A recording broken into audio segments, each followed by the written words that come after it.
আসসালামু আলাইকুম গাইস, আজকে আমরা চলে এসেছি ইটিএস রুম।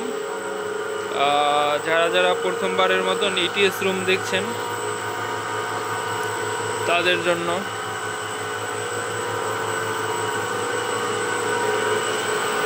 তো অনেকজনই প্রশ্ন করছেন, ভাইয়া ইটিএস রুমে আসলে কি কি থাকে। তো আমাদের এইখানে দেখতে পাচ্ছেন ইটিএস রুমে টোটাল এই একটা রুমের ভিতরে 4টা পাম্প রয়েছে।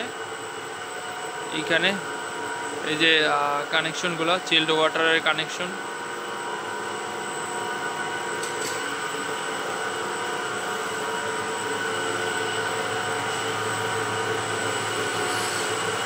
আর অনেকজনই প্রশ্ন করেছেন, ভাইয়া হিট এক্সচেঞ্জার দেখতে কেমন। সো যারা হিট এক্সচেঞ্জার দেখেন নাই, এটা হচ্ছে হিট এক্সচেঞ্জার এইটা। তারপরে এইখানে এই যে হিট এক্সচেঞ্জার আমাদের এখানে টোটাল 6টা রয়েছে। হিট এক্সচেঞ্জার 6টা, একদম ওই লাস্ট মাথা পর্যন্ত জুম করে দেখালে বুঝতে পারেন, একদম ওই শেষেরটা ওটা হিট এক্সচেঞ্জার।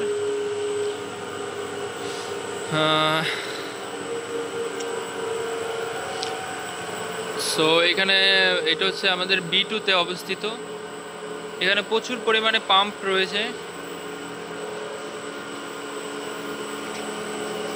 আর পাইপগুলোর ঢেকে দেওয়া, কারণ ওই সিলিং থেকে মাঝে মধ্যে ওয়াটার লিকেজ হয়, যার কারণে পাইপের উপর প্লাস্টিক দিয়ে ঢেকে রাখা হয়েছে।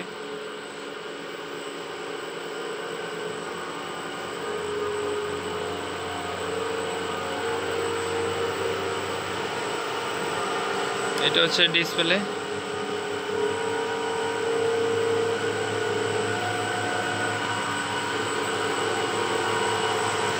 এটা কেমিক্যাল।